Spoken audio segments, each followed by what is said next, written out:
Okay guys, നമുക്ക് fourth and last ആയിട്ടുള്ള reaction rule പഠിക്കാം. Sweep then hold zone. Sweep ചെയ്യുക, ഹോൾഡ് ചെയ്യുക. ഇവിടെ നമ്മൾ സ്വീപ്പ് എന്നുള്ള വാക്കുകൊണ്ട് ഉദ്ദേശിക്കുന്നത് ലിക്വിഡിറ്റി സ്വീപ്പാണ്. ഓക്കെ, സോ എസ്പെഷ്യലി ഇത് നിങ്ങൾക്ക് കാണാൻ കഴിയുക സോണുകൾ നമ്മൾ വരയ്ക്കുന്ന സപ്ലൈ ആൻഡ് ഡിമാൻഡ് സോണുകളുടെ അടുത്ത് തന്നെ ലിക്വിഡിറ്റി ബിൽഡപ്പ് കാണും. Okay, so for example let's say നിങ്ങൾക്ക് ഞാൻ സ്കീമാറ്റിക് കാണിച്ചു തരാം, നിങ്ങൾക്ക് ഇച്ചിരി കൂടെ മനസ്സിലാവും. ഓക്കെ ഓക്കെ സോ ഇതാണ് ഞാൻ എക്സാമ്പിൾ ആയിട്ട് നിങ്ങൾക്ക് ഇവിടെ കാണിച്ചു തരുന്നത്. ഓക്കെ, നോക്കിയാൽ സ്കീമാറ്റിക് നോക്കിക്കഴിഞ്ഞാൽ നമുക്ക് ലെഫ്റ്റിലുള്ള ആദ്യം നോക്കാം, ഡിമാൻഡ് കൺട്രോൾ എടുക്കുന്ന ഒരു അവസരം. ഓക്കെ, ശ്രദ്ധിച്ചു കഴിഞ്ഞാൽ ഇതൊരു ഡിമാൻഡ് സോൺ ആണ്, താഴെയുള്ള ഡിമാൻഡ് സോൺ. ഓക്കെ, പ്രൈസ് അവിടെ വരികയാണ്, പ്രൈസ് വരുന്നു ടാപ്പ് ചെയ്തു. ഓക്കെ, ഒന്ന് മുകളിലോട്ട് പോയി, വീണ്ടും ടാപ്പ് ചെയ്തു. ഓക്കെ, പിന്നെ എന്ത് ചെയ്തു പ്രൈസ്? ശ്രദ്ധിച്ചു കഴിഞ്ഞാൽ നമ്മളിങ്ങനെ 2 പ്രാവശ്യം അടുപ്പിച്ച് ടാപ്പ് ചെയ്തപ്പോൾ തന്നെ നമുക്ക് ഇത് എന്ത് ലിക്വിഡിറ്റി ആയിട്ട് കിട്ടി? ഒരു ഈക്വല്ലോ അല്ലെങ്കിൽ റിലേറ്റീവ് ഈക്വല്ലോ ആ രീതി കിട്ടി അല്ലേ. പിന്നെ പ്രൈസ് എന്ത് ചെയ്യുന്നു? പ്രൈസ് ആ ലിക്വിഡിറ്റി എടുക്കുന്നു, ഗ്രാബ് ചെയ്യുകയാണ്, ആ ലിക്വിഡിറ്റി ക്ലിയർ ചെയ്യുകയാണ്. ഓക്കെ, ക്ലിയർ ചെയ്തിട്ട് എന്ത് ചെയ്യുന്ന പ്രൈസ് ഡിസൈഡ് ചെയ്യുന്നു? തിരിച്ച് മുകളിലോട്ട് കയറാൻ തന്നെ പ്രൈസ് തീരുമാനിക്കുന്നു. ഓക്കെ, സോ നമുക്കിതൊരു ക്യാൻഡിലിന്റെ രൂപത്തിലായിരിക്കും കാണാം. നമുക്ക് കാണുന്നത് ഒരു ബെയറിഷ് ആയിട്ടുള്ള ക്യാൻഡിൽ താഴോട്ട് പോകുന്നത് കാണാം. എന്നാൽ എന്ത് ചെയ്യും? അത് ക്ലോസ് ചെയ്യാൻ നേരത്ത് എന്ത് ചെയ്യും? ക്ലോസ് ആകും മുകളിലോട്ട്. നമുക്കറിയാം ഒരു സോണിന് ബ്രേക്ക് ആയിട്ട് കൺസിഡർ ചെയ്യണമെങ്കിൽ എന്ത് വേണം? ബോഡി ബ്രേക്ക് തന്നെ വേണം. പക്ഷെ വിക്ക് ആണെങ്കിലോ നമ്മൾ പറയും ആ സോൺ ഇപ്പോഴും വാലിഡ് ആണെന്നുള്ള കാര്യമായിരിക്കും നമ്മൾ കൺസിഡറേഷനിൽ എടുക്കുക അല്ലെ. അപ്പൊ ഇങ്ങനെയാണ് സംഭവിക്കുന്നെങ്കിൽ നമ്മൾ മനസ്സിലാക്കേണ്ടത് ഓക്കെ, ഈ ഡിമാൻഡ് സോൺ ഇപ്പോഴും വാലിഡ് ആണ്. പ്രൈസ് ചെയ്തത് എന്താണ്? അവിടെ ഉണ്ടായ ലിക്വിഡിറ്റി പ്രൈസ് എന്ത് ചെയ്തു? എടുത്തു കളയുകയാണ് ചെയ്തത്. എന്നാൽ ഈ സപ്ലൈ ഇപ്പോഴും ഈ ഡിമാൻഡ് ഇപ്പോഴും കൺട്രോളിൽ തന്നെയാണ് ഉള്ളത് എന്നുള്ള രീതിക്കായിരിക്കും നമ്മൾ എടുക്കുക. ഓക്കെ, ലിക്വിഡിറ്റി ഗ്രാബ് വിത്ത് വിക്ക് ക്ലോസ് ബിലോ, ബോഡി ക്ലോസ് കിട്ടിയിട്ടില്ല അല്ലേ. തിരിച്ചു അതുപോലെ ഇപ്പൊ സപ്ലൈ സോണിന്റെ എക്സാമ്പിൾ എടുത്തു കഴിഞ്ഞാൽ സപ്ലൈ സോൺ നിങ്ങൾ ശ്രദ്ധിക്കുക, ഇവിടെ നമുക്ക് ഈക്വൽ ആയിട്ടുള്ള ഹൈ ഉണ്ട്. പ്രൈസ് എന്ത് ചെയ്തു?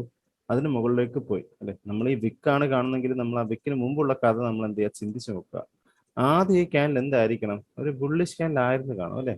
മുകളിലോട്ട് പോയാലല്ലേ നമുക്ക് കൂടിയ റേറ്റിന് വിൽക്കാൻ കഴിയുള്ളൂ. ആ മുകളിലോട്ട് പോകുന്നതോടൊപ്പം തന്നെ അത് എന്ത് ചെയ്തു? ഇവിടെ ഉണ്ടായിരുന്ന ഈക്വൽ ഹൈകളുടെ മുകളിലുള്ള ലിക്വിഡിറ്റി നമ്മൾ എന്ത് ചെയ്തു? ക്ലിയർ ചെയ്തു. ആ സ്റ്റോപ്പ് ലോസുകളെല്ലാം നമ്മൾ ഗ്രാബ് ചെയ്തു. നമ്മൾ എന്ത് ചെയ്തു? ക്ലോസ് ചെയ്യുന്ന സമയത്ത് എങ്ങനെ തന്നെ ക്ലോസ് ചെയ്തു? ഒരു വിക്കോട് കൂടി തന്നെ നമ്മൾ എന്ത് ചെയ്തു? താഴേക്ക് ആ സോണിന്റെ അകത്ത് തന്നെ നമ്മൾ ക്ലോസ് ചെയ്തു. ഇതിൽ നമുക്ക് എന്ത് മനസ്സിലാക്കാം? പ്രൈസ് ജസ്റ്റ് ഇവിടെ ഉണ്ടായിരുന്ന ഈക്വൽ ഹൈയുടെ ലിക്വിഡിറ്റി ഗ്രാബ് ചെയ്യാൻ വന്നതാണ്.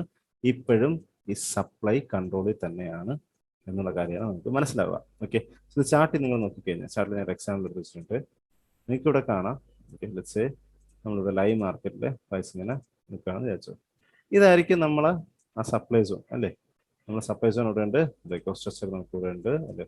അടുത്ത പോയിന്റ് ഉണ്ട്.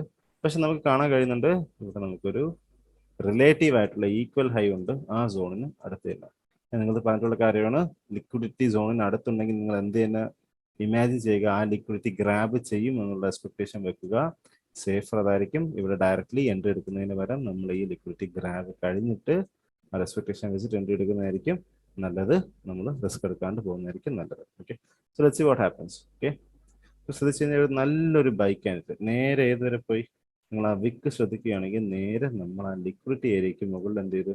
പ്രൈസ് നേരെ പോയി അല്ലേ. സോ ഇവിടെ ഉണ്ടായിരുന്ന ഈക്വൽ ഹൈക്ക് മുമ്പുണ്ടായിരുന്ന അല്ലെങ്കിൽ അതിന് മുകളിലുണ്ടായിരുന്ന സ്റ്റോപ്പ് ലോസുകൾ അല്ലെങ്കിൽ സെൽ ഓർഡേഴ്സ് എല്ലാം ട്രിഗർ ആക്കി നമ്മൾ. എന്നിട്ട് എന്ത് ചെയ്തു? പ്രൈസ് അകത്തോട്ട് തന്നെ വിക്ക് തന്ന് ക്ലോസ് ചെയ്തു. ശ്രദ്ധിച്ചു കഴിഞ്ഞാൽ വിക്കോട് കൂടിയാണ് ക്ലോസ് ചെയ്തത് അല്ലെ. പുറത്ത് ബോഡിയൊന്നുമില്ല. സോ ഇവിടെ സംഭവിച്ചത് എന്താണ്? ലിക്വിഡിറ്റി ഗ്രാബ് ആണ്, ഈ സപ്ലൈ ആണ് കൺട്രോൾ ഉള്ളത്. അതുകൊണ്ട് തന്നെ നമുക്ക് നെക്സ്റ്റ് എന്ത് കാണാൻ കഴിയുന്നു?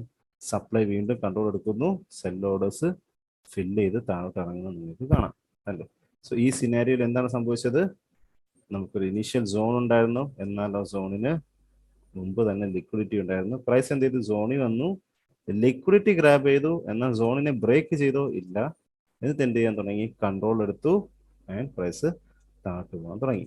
ഓക്കെ, സോ ഇതാണ് ലിക്വിഡിറ്റി ഗ്രാബ് ചെയ്തിട്ട് സോൺ ഹോൾഡ് ചെയ്യുക എന്നുള്ളതിന്റെ എക്സാമ്പിൾ. സോ നിങ്ങൾ തിരിച്ച് ചിന്തിച്ചാലോ? നമ്മൾ ഡിമാൻഡ് രീതിക്ക് ചിന്തിച്ചു കഴിഞ്ഞാൽ എങ്ങനെയായിരിക്കും? അത് മാറ്റാം. ഡിമാൻഡ് സോൺ ആണ് നമുക്ക് കിട്ടിയെങ്കിലോ ഒബിയസ്ലി ഈ ഈക്വൽ ലോസ് നമുക്ക് എന്തായിരിക്കും? പോയിന്റ് ഓഫ് ലിക്വിഡിറ്റി ആയിരിക്കും. നമ്മൾ എക്സ്പെക്ടേഷൻ അത് ബ്രേക്ക് ചെയ്യും എന്നുള്ള രീതിക്ക് തന്നെ ആയിരിക്കും. നമ്മൾ എന്ത് ചെയ്യും? നമ്മൾ ഈ സോണിലൊക്കെ വരുമ്പോൾ ധൃതി വെക്കുന്നൊന്നുമില്ല. നമ്മൾ പ്രോപ്പർ ആയിട്ടുള്ള ആ പ്ലേ ഔട്ടിന് വേണ്ടി കാത്തു നിൽക്കും. എപ്പോൾ ആ പ്ലേ ഔട്ട് നടക്കുമോ നിങ്ങൾക്ക് കാണാം, ലിക്വിഡിറ്റി ഗ്രാബ് ആയത് കാണാം. ഈ ലോയ്ക്കും ആ ലോയ്ക്ക് താഴെ എല്ലാം ഈ വിക്ക് വന്നിട്ടുണ്ട്. അപ്പോൾ എല്ലാവരും സ്റ്റോപ്പ് ലോസ് ഗ്രാബ് ചെയ്തിട്ടുണ്ട്. അത് കഴിഞ്ഞ് പ്രൈസ് എന്ത് ചെയ്തു? നേരെ മുകളിലോട്ടാണ് പോയത് അല്ലേ. ഒരു ബോഡി ബ്രേക്ക് പോലും നമുക്ക് കിട്ടിയിട്ടില്ല. കാരണം എന്താണ്? ഡിമാൻഡ് തന്നെ കൺട്രോൾ എടുത്തു. നമ്മൾ ബയോഡസ് ആയിരിക്കും ഫിൽ ചെയ്യാൻ തുടങ്ങിയത്. ബയോഡസ് എന്ത് ചെയ്യുന്നു? ഡിമാൻഡ് ചെയ്യുന്നു, ഫിൽ ചെയ്ത് പോകുന്നു. സോ ഇങ്ങനത്തെ സിനാരി ആയിരിക്കും ആ നാലാമത്തെ റിയാക്ഷനിൽ നമുക്ക് കിട്ടുക. നമ്മൾ റീക്യാപ്പ് ചെയ്യുകയാണെങ്കിൽ നമുക്ക് 4 റിയാക്ഷൻസ് ആണ് കിട്ടുക. എന്തൊക്കെയാണ് നമുക്ക് കിട്ടുക? 4 റൂൾസ്.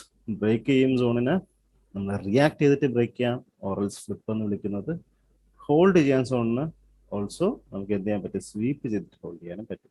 നിങ്ങൾ ഈ വീഡിയോസ് കർശനമായിട്ട് കണ്ട് മനസ്സിലാക്കിയേ പറ്റൂ. ചാർട്ട് ടൈം സ്പെൻഡ് ചെയ്യുക. കാരണം ഇത് വളരെ ഇമ്പോർട്ടൻ്റ് ആണ്. എൻട്രീസിലോട്ട് നമുക്ക് വരുമ്പോൾ നമ്മൾ ഓരോരോ കാര്യം നോക്കുന്നതാണ്. നമുക്ക് എന്ത് ചെയ്യാം? അടുത്ത വീഡിയോയിൽ നമുക്ക് ചേഞ്ച് ഓഫ് ക്യാരക്ടേഴ്സിനെ പറ്റി ഒന്നുകൂടെ ഡിസ്കസ് ചെയ്ത് പഠിക്കാം. എൻട്രിയുടെ കൺഫർമേഷന് വേണ്ടിയുള്ള ചേഞ്ച് ഓഫ് ക്യാരക്ടർ. ഓക്കെ, നമ്മൾ സ്ട്രക്ചറിനെ പറ്റിയായിരിക്കും സംസാരിക്കുന്നത്. ഓക്കെ ഗൈസ്, നമുക്ക് അടുത്ത വീഡിയോയിൽ കാണാം. All right, take care.